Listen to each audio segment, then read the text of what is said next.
Bago tayo magpatuloy, shoutout muna sa ating mga masugid na taga-subaybay, Neldon Ortega, Albert Diego, Rogelio Mendoza, at sa Elehan family ng Palawan, maraming salamat po sa inyo.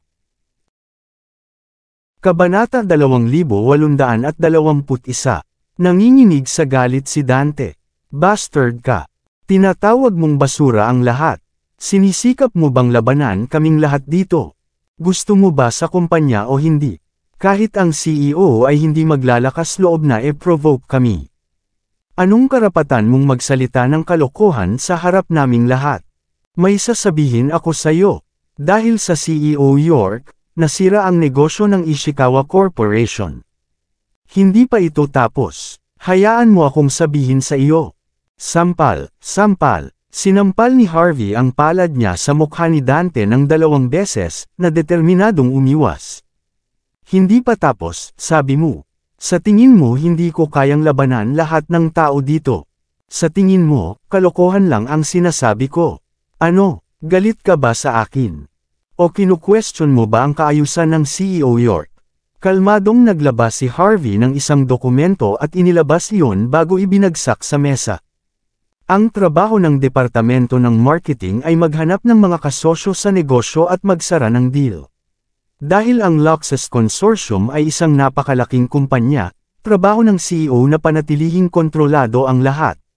Kung hindi man lang natin maputol ang isang deal sa isang katamtamang kumpanya mula sa island country, ano ang silbi ng pagkakaroon ng Departamento ng Marketing, kung gusto mong magpakita sa iyo ang isang CEO? Bakit hindi ka nalang umalis sa kumpanya? Ang kakayahang makipag-deal ay nagpapakita kung ano ang galing mo. May karapatan ka sa bonus na makukuha mo. Maaari kang makakuha ng anumang gantimpala na iyong ipinangako. Ngunit kung hindi mo magagawa iyon, ibig sabihin, wala kang silbi. Huwag mong subukang kalad ka rin ang iba sa putik kasama mo. Naghahanap ka ng CEO dahil sa isang nabigong deal. Anong susunod? Gusto mo siya ang humawak ng Finance Department Matters kapag naubusan ng pera ang kumpanya. Isa lang ang sasabihin ko sa iyo, gawin mo ang trabaho mo, o umalis ka dito. Since you're acting so high and mighty, bakit hindi ka nalang tumayo at umalis? Bibigyan kita ng buong 3 buwan ng sahod mo bilang kabayaran. Aalis ka ba o hindi? Natahimik ang buong meeting room sa sinabi ni Harvey. Pinapalayas niya si Dante. May death wish ba siya? Maraming tao ang likas na tumingin kay Dante. Gusto nilang makita kung paano ang anak ng number 2 butler ng kumpanya, nahaharapin ang sitwasyong ito. Napatingin din si Queenie kay Dante na interesado sa reaksyon nito. Aalis pa ba siya sa puntong ito? Imposible. Bukod sa mataas na sweldo at katayuan sa lipunan, may isa pang dahilan kung bakit siya nandito. Gusto ni Cory na hawakan ako ng tapat niyang lingkod. Si Cory ang pinuno ng sambahayan, at siya ang tiyuhin ni Queenie. Dahil gusto ni Cory na kunin ni Queenie ang posisyon ng CEO ng kumpanya, tiyak na hindi niya ipapatong ang kanyang mga kamay sa ibabaw. Ang best bet niya ay pilitin si Queenie palabas ng kumpanya gamit ang mga underlings niya. Si Dante ang pinakamahusay na nakasangla upang gawin ang trabaho, kaya siya sa kanyang mayabang na ugali. Ang plano ni Dante ay ipakita kay Queenie ang kanyang kapangyarihan. Ilang araw lang ang kailangan niya para maalis si Queenie sa kumpanya. Gayunpaman, hindi niya inaasahan na isasama niya si Harvey. Habang nakikipag-away siya kay Harvey, si Dante ay nalubog sa kawalan. Hindi lang siya sinampal ng ilang beses, sinabihan pa siyang umalis sa kumpanya. Walang makakabalik sa kanilang katinuan sa sandaling iyon. Sa halip na ipakita ang kanyang lakas, ang layunin ni Dante sa araw na iyon ay maging punching bag ni Queenie. Nakita ko na ang mga dokumento. Ang kumpanya ni Ishikawa ay wala pa sa nangungunang 3 kumpanya ng island country. Ito ay isang ordinaryong kumpanya lamang na nagbibenta ng mga gamit sa bahay. Ano ang dapat ipagmalaki? Bilang miyembro ng Luxus Consortium, kinakatawan mo ang Yorks ng Hong Kong at Country H, sa kabuuan. Ngunit narito ka, tumatakbo ang iyong bibig kapag hindi mo kayang harapin ang isang grupo ng mga taga-isla. Sa kabila niyan, gusto mo pa na si CEO York ang humawak sa iyong gulo. Tuldok, paano mo nasasabi ang ganyan at manatili sa kumpanya? Ano ang silbi ng pagbibigay sa iyo ng daan-daang libong dolyar na taunang sweldo kung ikaw ay nagpapabaya? Lumakad paharap si Harvey at mapanuksong sinampal ng mahina si Dante sa mukha. Kung sa tingin mo ay wala kang sapat na kakayahan upang gawin ang iyong mapahamak na trabaho, pagkatapos ay umalis ka na dito. Itigil mo na ang pagsisi sa iba sa iyong kawalan ng kakayahan. Naiintindihan mo ba ako? Ang mga mata ni Dante ay patuloy na kumikibot pagkatapos ng patuloy na tapik sa mukha. Gayunpaman, hindi siya nang ahas na hamunin ang mga salita ni Harvey. Alam niyang kapag nagpatuloy siya, baka masampal pa siya at makick out sa kumpanya. Hindi siya mangangahas na iwanan ang malaki at makapangyarihang taunang sweldo. Tahimik na pinagmamasdan ni Queenie ang mga pangyayari. Hinangaan niya ang ipinakitang lakas ni Harvey. Masyado siyang namumukod-tangi. Dahil hinamon siya ni Dante, sa isang iglap ay mawala ang kanyang posisyon kapag hindi niya ito kayang harapin. Ang mga aksyon ni Harvey ay kasabay ng kanyang mga intensyon. Kung tutusin, tama naman na isali ni Queenie si Harvey. Tama na, hindi napigilan ni Dante ang galit matapos masampal sa mukha ng napakatagal na sandali. Napa-atras siya at tinakpan ang mukha niya. Kinagat niya ang kanyang mga ngipin, nakakatakot ang ekspresyon ng kanyang mukha. Gayunpaman, tumanggi siyang makitang mahina. Ano ang sinusubukan mong gawin dito, Consultant York? Kakarating mo lang dito, at sinusubukan mo na kaming pilitin sa iyong mga kamay, kaming mga masisipag na founder. Anong ginagawa mo? Hindi ka ipinadala dito para sirain ang kumpanya, tama? Tiyak, may pinaplano kang masama. Mahirap na trabaho. Bahagyang ngumiti si Harvey kay Dante bago naglabas ng isa pang dokumento at sa kanya sinimulang basahin ng malakas. Ika-14 ng Enero, Aurea KTV Hong Kong. 3 hostesses ang tinanggap, 20,000 dolyar ang ni-refund kinabukasan. Ika-17 ng Enero, ang Everblue Pub ng Island Nation. Nag-imbite ka ng high school girl sa lugar na iyon. 25,000 dolyar ang ni-refund kinabukasan. Ika-22 ng Enero, nawalan ka ng 50,000 dolyar sa Hong Kong Palace Casino sa ngalan ng mga gastusin sa negosyo at hiniling sa Treasury Department na i-reimburse ka. Mahinahong sinabi ni Harvey ang bawat insidenteng nangyari kay Dante bago ibinato sa kanya ang isang tambak ng mga dokumento, sa kanyang harapan. Doon, ang mga paglalarawan at mga larawan ng insidente ay nakasaad ng buo. Ang mga dokumento ay higit na nagpapaliwanag kung paano ginamit ni Dante ang mga gastusin ng kumpanya para sa kanyang marangyang pamumuhay. Ayokong mag-abala sa pagbabasa ng lahat ng ito. Pero binilang ko ang mga numero. Noong Enero lamang, gumastos ka ng halos 150,000 dolyar sa ngalan ng negosyo. Naiintindihan ko na ikaw ang marketing manager at kailangan mong alagaan ang iyong mga bisita ngunit dapat kang magpakita ng pag-unlad, tama. Hindi ka man lang makakuha ng isang kontrata, ni hindi mo nagawang pumirma ng anuman sa isang buong buwan. Sabi mo nagsusumikap ka kapag nandoon ka umiinom at naglalambing sa mga babae. Hindi ka ba nahihiya sa sarili mo? Paano mo gustong isipin ka ng ibang mga nakatataas? Sa tingin mo mas magaling ka sa lahat. Sa tingin mo pinaghirapan mo, gumagawa ng ganyan. Ganito ka ba mag-contribute? Masyadong abala ka. May mga larawan at pahayag si Harvey na nagdedetalye ng mga gastos ni Dante. Ang sunod-sunod niyang tanong ay ikinagalit at ikinatakot ni Dante. Iniisip ni Dante na kaya niyang itago ang kanyang mga pagkakamali, at walang makakaalam kailanman. Ngunit hindi niya akalain na ilalantad siya ni Harvey sa lugar. Nakakatanggap ka ng daan-daang libong dolyar bawat taon. Doble ang halagang iyon kumpara sa ilang mas mataas na tao. Gayunpaman, ikaw ay ganap na hindi nagpapasalamat tungkol dito. Gumagastos ka ng halos 150,000 dolyar bawat buwan sa paglalaro lang. Kung sasabihin mong nagsumikap ka dahil dito, aaminin ko.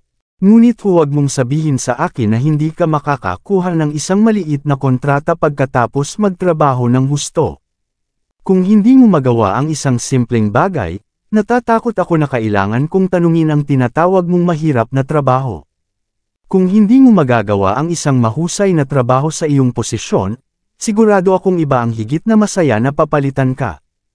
Hindi lang ipinakita ni Harvey ang sweldo ni Dante, binanggit pa niya ang iskandaloso na kasaysayan ng huli.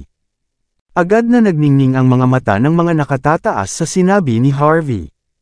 Natural, mayroon din silang kasaysayan ng pag-abuso sa mga gastos ng kumpanya.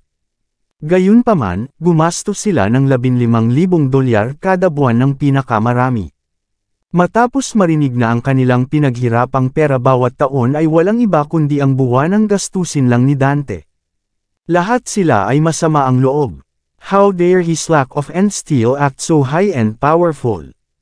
Mas marami pa siyang nakukuha kaysa sa iba. Sa sandaling iyon, ang lahat ay nagngangalit sa galit. Ang mga nakatataas ay nagsimulang nanlilisik kay Dante, galit na galit. Gusto ng ilan na kunin ang lugar ni Dante, habang ang iba ay gustong samantalahin ang sitwasyon. Nasa bingit ng pag-ubo ng dugo si Dante nang mapagtanto niyang tinititigan siya na parang isang piraso ng karne. Wala siyang ideya kung saan o paano nakuha ni Harvey ang lahat ng impormasyon tungkol sa mga kalansay sa kanyang aparador. Pilit man niyang itanggi, may mga larawan na iba ang ipinakita. Masyadong palihim si Harvey. Manager Castro, sa totoo lang, ikaw ay nagkasala ng hindi nakuha ang kontrata ng Ishikawa Corporation. Ang lakas ng loob mong sisihin si CEO York. Ang trabaho ng CEO ay pangasiwaan ang lahat ng mga departamento upang ang kumpanya ay gumana bilang isang unit, hindi para umatake ng walang taros. Paumanhin na, Manager Castro. Kung ikaw ay sapat na taos-puso, sa kabutihang loob ng York CEO at York Consultants, tiyak na patatawarin kanila kung patuloy kang magtatrabaho sa deal. Naningkit ang mga mata ng nakatataas sa gulat. Ramdam na ramdam nila ang pressure ni Harvey, lalo na sa hawak niyang dokumento. Kung may impormasyon din si Harvey tungkol sa kanilang mga misdemeanor, ano ang magagawa nila kung nagpasya siyang ipakita sa kanila ang lahat? Wala talagang malinis sa mga nakaupo dito. Tumanggi silang ipalabas ang kanilang maruming labada para makita ng lahat. Dahil dito, pinili nilang tumayo kasama sina Harvey at Queenie, at nagpatuloy sa pagsasalita laban kay Dante. Lahat kayo. Ang ekspresyon ni Dante ay naging kakilakilabot nang makita niya ang mga taong orihinal na kakampi niya ay biglang nagtaksil sa kanya. Kinagat niya ang kanyang mga ngipin, nang mapait. Paumanhin, CEO York, York Consultants. Kasalanan ko ang lahat ng ito. Siya ay sobrang inis, at gusto niyang sakalin si Harvey hanggang mamatay. Ngunit matapos maalala ang sampal na natanggap niya kanina, hindi siya nang ahas na gumawa ng anumang bagay na walang ingat. Bahagyang naging matamlay ang lahat sa nakita. Talagang hindi sila makapaniwala. Ang pinakamalaking tinak sa buong kumpanya, si Dante, ay ibinaba ni Harvey ng napakadali. Noong una, lahat ay sabik na makita kung paano ipapakita nina Queenie at Harvey ang kanilang kapangyarihan. Wala sa kanilang dalawa ang inaasahan na susuko ng ganoon kabilis si Dante. Napakabilis ng pagbabago, nakakagulat. Naiwang tulala ang ilang gustong magbiro noong una tungkol kay Queenie. Mabuti't inamin mo ang iyong mga pagkakamali, mahinahong sabi ni Harvey. Bibigyan kita ng 3 araw. Kung makakakuha ka ng kontrata sa Ishikawa Corporation sa loob ng 3 araw, ere-refund ka namin sa iyong kaginhawahan. Makukuha mo ang anumang taunang sweldo na gusto mo. Pero kung hindi mo magagawa iyon, gusto kong umalis ka sa kumpanya. Ayos lang ba sa'yo? Siyempre, kung ang ibang mga nakatataas ay naniniwala sa deal na ito, maaari ka rin. Sino sa inyo ang makakakuha ng kontrata ay tatanggap ng parehong pagtrato bilang Manager Castro? Ako ay isang taong tumutupad sa aking mga pangako. Ano? Naging wild ang mga tao sa pahayag ni Harvey. Walang nakakaalam tungkol sa dating sweldo ni Dante, kaya hindi marami ang naiinggit sa kanya. Pero ngayong alam nilang mas mataas ang sweldo niya kaysa sa ilan sa mga nakatataas, bakit hindi sila magselos? Nakalimutan ng lahat ang kanilang orihinal na layunin. Pinagsalikop nila ang kanilang mga palad, handang makipaglaban para sa kontrata ng Ishikawa Corporation. Agad na pinipiga ang pagpapakita ng lakas para hadlangan si Queenie. Malungkot na ekspresyon ng mukha ni Dante. Kinagat niya ang kanyang mga ngipin, gusto niyang durugan si Harvey.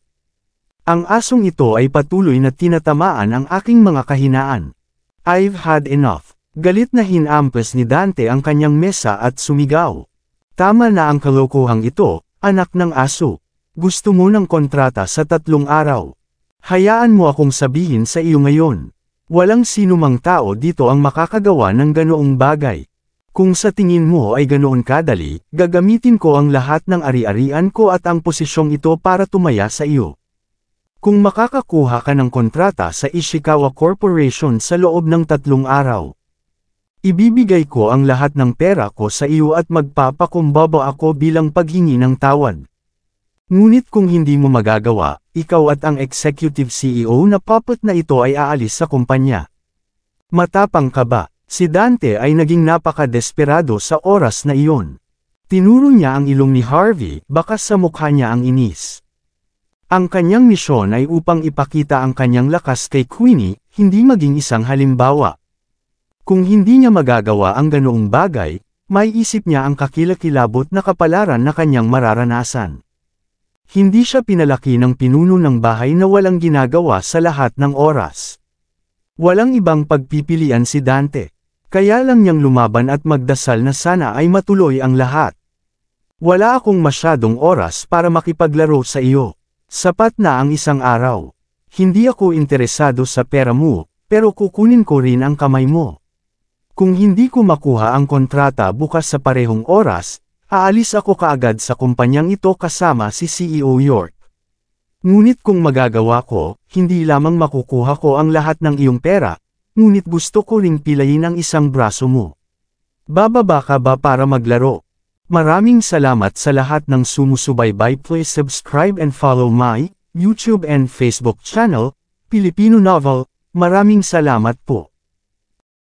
Kabanata 2825. Kung ganoon, okay. Ang tapang ni Dante ay pinalakas ng kanyang labis na puot. May deal tayo. Makukuha mo ang kontrata sa 1 araw, puputulin ko ang sarili kong kamay. Pero kung hindi mo kaya, sana hindi ko na makita ang pagmumukha mo dito sa office building na ito. Lahat ng tao dito ay saksi. Ang sinumang sumalungat sa kanilang salita ay isang walang kwentang duwag. Natahimik ang kwarto. Makalipas ang kalahating oras, sa loob ng opisina ng executive CEO. Ang opisina ay hindi masyadong malaki, 1,000 talampakan lamang. Walang masyadong palamuti sa kwarto dahil wala pang nakagamit noon. Mesa, upuan at sofa lang ang nasa loob. Ngunit dahil ang opisina ay nakaharap sa dagat, ang kapaligiran ay medyo nakaka-presko. Medyo nasiyahan si Harvey dito. Sumandal siya sa sofa na nakapikit sa abot tanaw, isang kalmadong ekspresyon sa kanyang mukha. Salamat sa pagtayo mo para sa akin. Nagsalin si Queenie ng isang tasa ng tsaa at iniabot kay Harvey. Kung hindi dahil sa'yo, medyo mahirapan ako. Nagustuhan mo.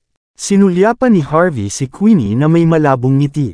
Nakaisip ka na ng plano para harapin ang lahat ng mga taong iyon ng sabay-sabay, di ba? Tinutulungan lang kita para may gawin kang legal. Kung tutuusin, ilang araw na lang bago ang birthday party. Ngumiti din si Queenie bago nagsalin ng isang tasa ng tsaa. Nabahira ng curiosity ang mukha niya. Ayon sa aking impormasyon, ang pamilya Ishikawa ay mahirap pakitunguhan ng mga tao. Hindi lamang sila ang may kontrol sa Ishikawa Corporation at may mga produkto na naipadala sa buong mundo. Pero marami rin sa mga miyembro nila ang sangkot din sa politika. Ang ginang ng pamilya ay nagtatrabaho ngayon sa Mordo bilang isang kinatawan ng embahada ng bansang arkipelago. Ang pinakanakababahala ay ang pamilya ay sinusuportahan ng isa sa 5 royal families, ang pamilyang Mikado. Dapat mong malaman na ang 5 royal families ay higit na mataas kumpara sa 6 martial arts schools. Lahat sila ay sangay ng maharlikang pamilya ng island nations. Hindi lamang sila ay may malakas na background, ngunit sila ay napakalakas din. At dapat ay makipag-deal tayo sa kanila sa loob ng 1 araw lang. Medyo nagmamadali, di ba? Tiwala si Queenie sa mga kakayahan ni Harvey, ngunit hindi siya naniniwala na maaari niyang putulin ang deal sa pamilya Ishikawa sa isang araw lamang. Ngumiti siya. Sa totoo lang, wala akong pakialam sa deal ng Ishikawa Corporation. Ang kanilang mga murang produkto ay walang kahihiyang kinopya mula sa mga teknolohiya ng powerhouse tulad ng Europa at Amerika, pagkatapos ay naging basurang pang-industriya. Hindi nila kailangan ng mga gastos sa pananaliksik at pagpapaunlad. Ang kailangan lang nilang gawin ay buksan ang kalidad ng mga produkto ng ibang tao at gawin ang parehong bagay. How dare they say mura at matibay ang kanilang produkto pagkatapos ng lahat ng nagawa nila? Alam mo ba kung bakit hindi nakapasok ang kanilang kagamitan sa merkado ng Country H nitong mga taon? Sa tingin mo ba dahil minamaliit nila tayo? Hindi. Matagal na nilang gustong pumasok, ngunit walang pagkakataon para sa kanila na gawin iyon. Kung ikukumpara sa atin, ang Ishikawa Corporation ay mas nagmamadali na pumasok sa ating merkado.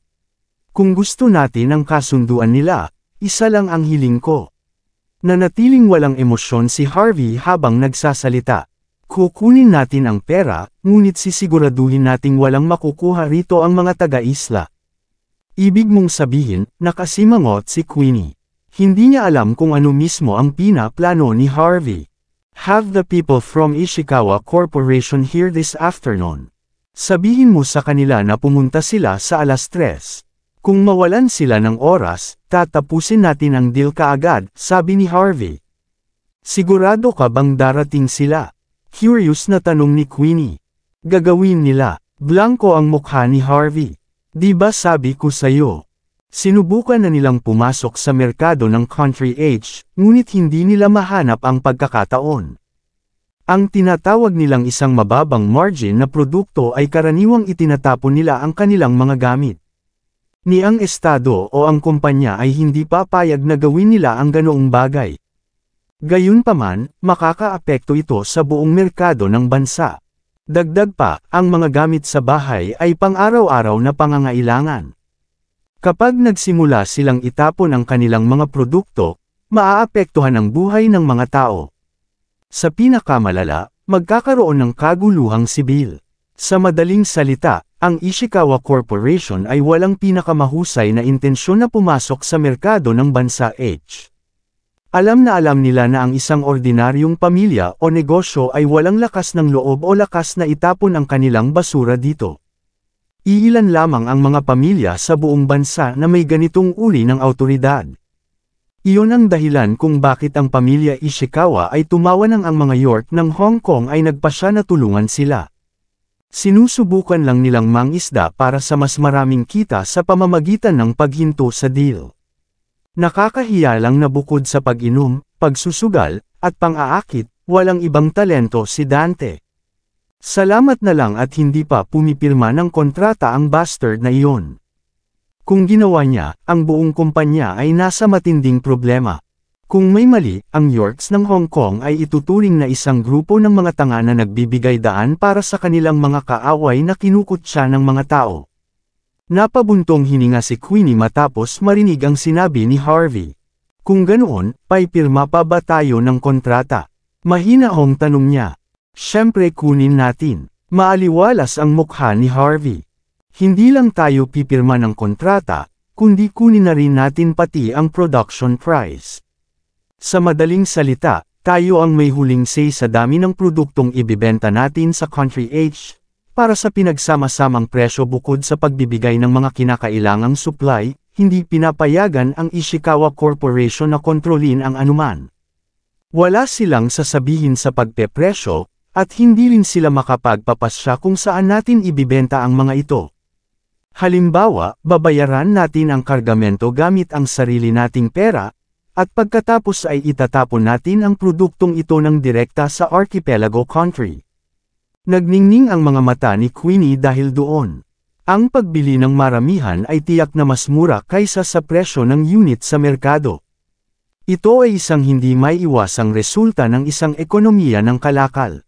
Nais ng pamilya Ishikawa na sirain ang ekonomiya ng Country H sa pamamagitan ng pagtatapon ng kanilang mga produkto sa merkado ng bansa. Ang hakbang ni Harvey ay upang labanan ang apoy sa apoy ay medyo kaakit-akit, upang sabihin ang hindi bababasa. Sa paghina ng ekonomiya ng Archipelago Country, walang makakaakala na babagsak ang Archipelago Country dahil sa pagkilos ni Harvey. Gayunpaman, tiyak na masisira ang sistema ng presyo ng pamilya Ishikawa sa Archipelago Country, tama. Tatawagan ko ang sekretarya. Tumayo si Queenie at gumawa ng ilang tawag sa telepono. Maya-maya pa ay tumunog ang kanyang cellphone. Sinabi sa amin CEO York na ang Ishikawa Corporation ay darating sila sa hapon, magalang na sagot ng sekretarya sa kabilang panig ng telepono. 3:00 ng hapon, dumating sina Harvey at Queenie sa meeting room. Hanggat gusto ni Harvey na sirain ang mga taga-isla na ito, negosyo sa negosyo. Dahil hiniling niya sa lahat na magkita sa 3:00, wala siyang pagpipilian kundi sundin ang kanyang mga salita. Ito ay isa sa mga pangunahing patakaran sa mundo ng negosyo. Bago pumasok sa sala ang dalawa, isang malakas na sampal ang narinig. Sampal, damn you, yung mga bastos. How dare they make our representative wait for a full 5 minutes? Marunong ka lang bang magpakalma? Hindi ba niya alam na mas maaga kami ng 1 oras kaysa sa oras na napagkasunduan natin? Wala kayong konsepto ng oras. Iyon lang ang dahilan kung bakit ang Archipelago Country ang nangunguna sa malayong silangang rehiyon. Sabihin mo kay Queenie na may 3 minuto na lang siya. Kung hindi siya makarating dito noon, siya at ang Luxus Consortium ay magbabayad para dito. Kumunat ang noo ni Harvey at Queenie. Ayon sa haka-haka ni Harvey, gusto ng Ishikawa Corporation ng higit pang pakikipagtulungan kaysa sa Luxus Consortium. Karaniwan, ang Ishikawa Corporation ay dapat na napaka-mapagpakumbaba. Kung tutuusin, sila ang humihingi ng tulong. Pero kung huhusgahan ang kanilang mayabang na ugali, sila ay talagang mayabang. Pagdating sa guest hall, nakita ni Harvey ang 12 babaeng staff mula sa Luxus Consortium na sinampal sa mukha. Ibinaba nila ang kanilang mga ulo, walang lakas ng loob na magsalita. Nasa harap nila ang nasa 8 mayabang na mukhang lalaki at babae na nakasuot ng tradisyonal na pananamit. Ang mga taong ito ay dinagsa ang isang lalaki na may maliit na biguti. Ang lalaki ay mukhang pinaka-matanda sa paligid ng 24 na taong gulang. Hindi siya mukhang malakas o matipuno, ngunit ang hitsura sa kanyang mukha ay nagpapakita na itinuturing niya ang kanyang sarili na walang talo. Mabilis na binuklat ni Queenie ang kanyang mga dokumento at bamulong kay Harvey. Si Taichi Ishikawa iyon, isa sa mga direktang inapo ng pamilya. Siya ay bata pa, masigla, at medyo may katayuan. Siya ang namamahala sa pakikipagtulungan ng proyektong ito. Nagpapanggap lang siya sa harap ni Dante kanina. Sinamantala niya si Dante, ngunit hindi siya nagsalita tungkol sa pag-usad ng deal. Sa madaling salita, isa siyang mapahamak na ahas. Isang walang awa at walang awa, sa gayon. Kung hindi dahil sa atin na pumalit sa proyekto, si Dante ay lubusang nalinlang ng hindi nalalaman. Sa maikling panahon lang, nakapaghanda na si Queenie ng sapat na impormasyon para sa deal. Ipinakita niya ang kanyang talento at sinabi kay Harvey na handa na siya. Galing ba sila sa pamilyang Mikado? Kumunat ang noo ni Harvey. Ang 5 maharlikang pamilya ng bansang isla ay isang kakaibang grupo. Ang mga ito ay lubos na isang sakit upang harapin, at upang sabihin ang hindi bababasa. Si Harvey ay hindi natatakot sa kanila, ngunit ang mga taong ito ay walang awa. Gagawin nila ang lahat upang makamit ang kanilang layunin. Kailangang maging maingat si Harvey kapag nakikipagdeal sa mga taong ganoon. Gaano kalayo tayo sa negosasyon? Nagtataka si Harvey. We are still in the early stages. Kami ay karaniwang nasa panimulang punto pa lamang. Hindi ko alam kung walang silbi si Dante, o walang takot ang mga taong iyon. Wala pang mga detalye sa deal na napag-usapan. Sa bawat negosasyon, mahuhuli si Taichi, aalis ng maaga, o hindi magpapakita na may dahilan na masama ang pakiramdam niya. To be honest, ang pagdating niya dito ng mas maaga ay higit pa sa inaasahan ko. Maaga siyang dumating dahil matalino siyang tao. He could tell something was wrong, mahinahong sagot ni Harvey.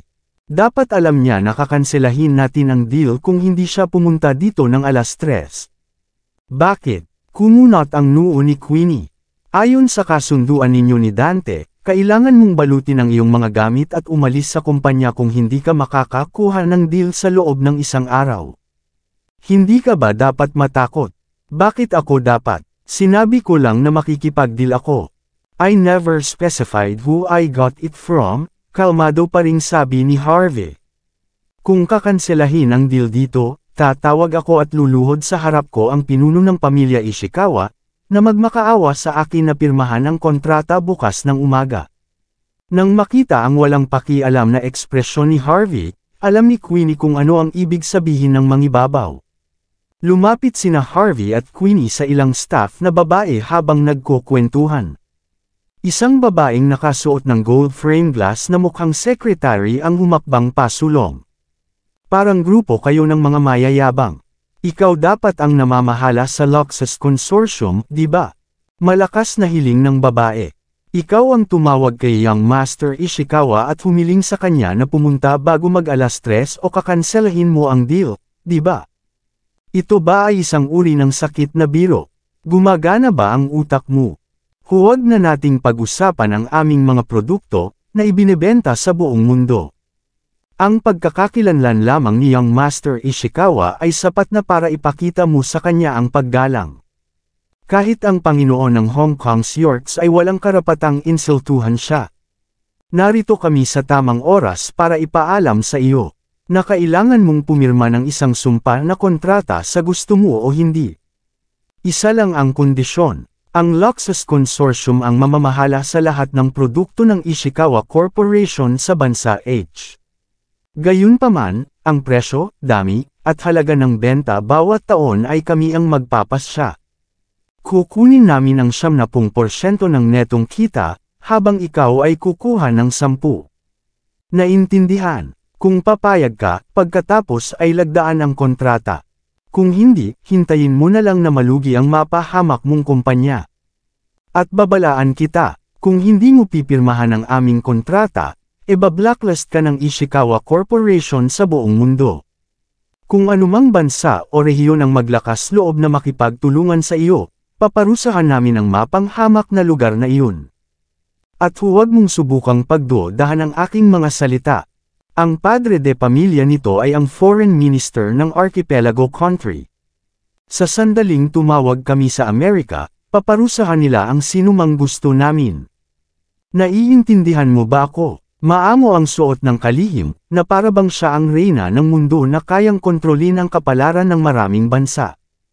Ang kanyang saloobin lamang ay sapat na upang pukawin ang mga babaeng tauhan ng kumpanya sa hindi mapigil na galit.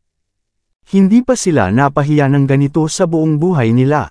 Kayong mga walang kwentang tanga ay hindi man lang nakakagawa ng maayos na elektronikong kagamitan, pero nang ahas ka pang hamanin ng Ishikawa Corporation. Malamig na tumawa ang sekretarya. Sumunod naman ang mga taga-isla sa likod niya. Sanay na sila sa pagiging mayabang saan man sila magpunta. Walang pinagkaiba ang Hong Kong. Hindi na napigilan ng isang babaeng staff ang kanyang nararamdaman. Nasa Hong Kong ang lugar natin. Wala kayong karapatang magpakitang gilas dito. Ha! Ang lakas ng loob mong kausapin ako. Isang malamig na tingin ang binaril ng sekretarya sa staff. Wala kaming karapatan. Kaming mga taga-isla ay may makapangyarihang katayuan. Ang Ishikawa Corporation ay may mga produktong ibinebenta sa buong mundo. Sa isang salita lang, ganap na naming may blacklist ang inyong kumpanya. Ano ang sinasabi mo? Galit ka ba? Sasaktan mo ba ako? Saktan mo ako kung kaya mo. Mapapahanga ako kung magagawa mo talaga iyon. Inilapit ng sekretarya ang mukha niya sa babaeng tauhan para guluhin ang huli. Sampal, humakbang pasulong si Harvey at pinalipad ang sekretarya sa isang malakas na sampal. Wala pa akong narinig na ganoong kakaibang kahilingan.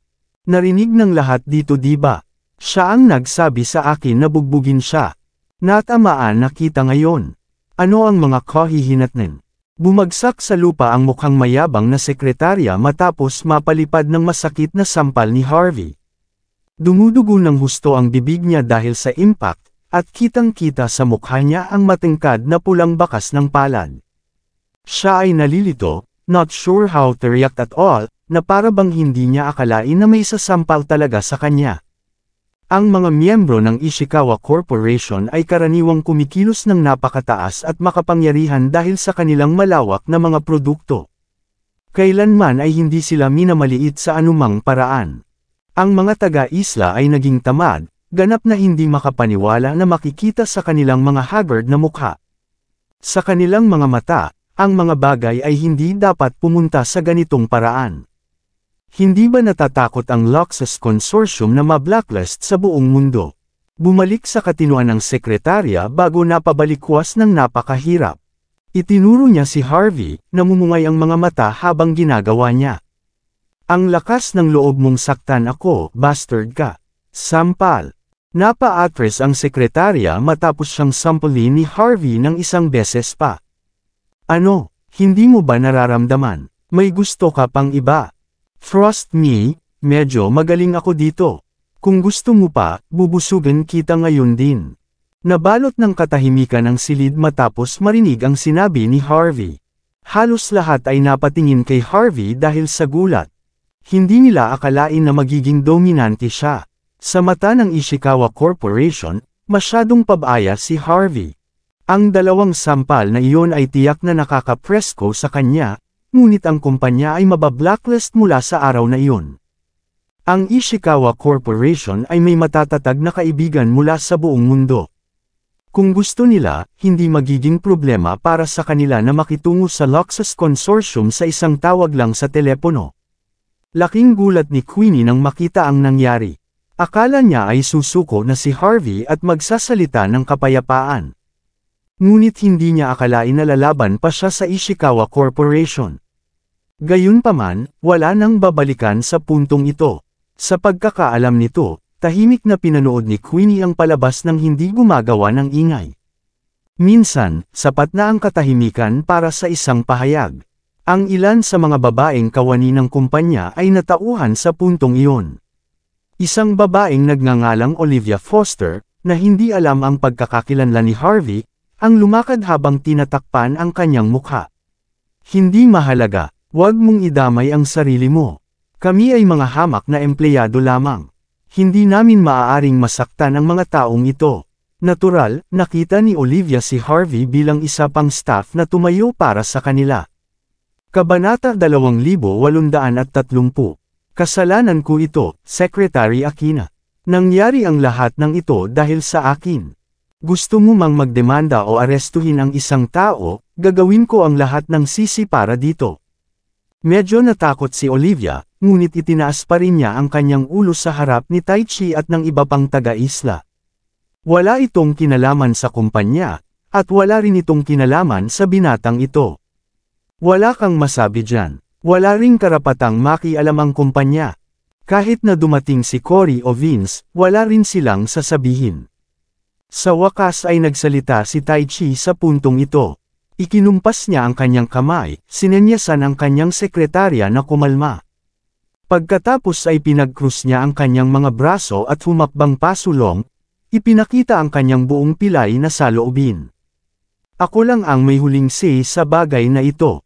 Nakitulog si Taichi sa napakaraming celebrity mula sa maliliit na bansa, at nagbanta sa marami pang kababaihan sa kanyang paglalakbay upang makipag-ayos sa pagpapalat ng Ishikawa Corporation. Nanumpa pa siya sa kapatiran kasama ang ilang prinsipe ng langis sa gitnang silangan. Ligtas na sabihin na kahit saan siya magpunta, may mga taong nakapaligid sa kanya at tumutugon sa kanyang bawat kapritsyo. Kahit na dumating siya sa Hong Kong, ang mga tao mula sa Luxus Consortium ay labis na pinalayaw sa kanya. Hindi niya inaasahan na ang isang maliit na miyembro ng kawani ay maglalakas loob na huwag igalang siya, lalo na ang bagong executive CEO. Hayaan mong sabihin ko sa iyo ang isang bagay. Ngayon, wala sa inyo ang makakalabas dito ng buhay. Tumawag si Taichi, seryoso ang mukha, ito ang order ko. Matapos marinig ang mga salita ni Taichi, malamig na tumingin kay Harvey ang mga tao sa paligid niya. Kumilos sila na parang nakikita nila ang kanyang kamatayan, kasama si Olivia at lahat ng iba pa. Ganoon ba? Ang isang taga-isla ay nangangahas na kumilos ng malupit sa ating teritoryo. Hinihiling mo lahat na pumunta dito. Kung ganoon, okay. Tatayo ako dito. Tawagan mo kung sinong gusto mo. Kung kaya mo akong takutin, luluhod ako sa harap mo. Pero kung hindi, hintayin mo na lang ang kamatayan mo. Hindi man lang nilingon ni Harvey si Tai Chi, tinatrato niya si Tai Chi na parang isang bulok na surot sa gilid ng kalsada. Namilog ang mga mata ni Tai Chi, na para bang nakatanggap siya ng masakit na sipa sa mukha. Mabuti, sagot niya na may nakakatakot na ekspresyon. Ipapakita namin sa taong ito kung paano namin ginagawa ang mga bagay. Secretary Aquina, tawagan mo ang isang tao dito. Matapos sampulin ng 2 beses, nilabas ni Secretary Aquina, na ngayon ay namamaga ang mukha na parang pangit na baboy, sa pamamagitan ng nagngangalit na mga ngipin. Ang matalim niyang mga mata ay gumagala sa lugar habang naghahanap ng susuporta sa kanila. Binaril ng iba pang mga taga-isla si Harvey ng mapang-asar na tingin. Ang lakas ng loob niyang hamunin si Young Master Ishikawa. Hindi ba gumagana ang utak ng taong ito? Di ba niya alam kung gaano kasikat si Young Master Ishikawa? Ang pakikipaglaban kay Young Master Ishikawa ng ganoon ay nangangahulugan na siya ay may death wish. Bibigyan kita ng oras para kunin ang kabaong mo. Pagdating dito ng aking mga tao, wala ka ng lugar na mamamatay. Mabilis na nag-dial ng numero ang sekretaryang si Aquina na may malamig na ekspresyon. Pinandilatan niya si Harvey habang ang mga mata ay puno ng galit. May kikiusap ka para sa awa pagdating niya. Sa oras na iyon, malalaman mo kung ano ang ibig sabihin ng pagiging mababa. Tawagan mo kung sinong gusto mo. I hope you'll surprise me, mahinahong sabi ni Harvey. Nang matapos ang tawag, tumawag kaagad si Secretary Aquina, Mr. York. Nasaan ka na ngayon? Inatake ngayon si Young Master Ishikawa.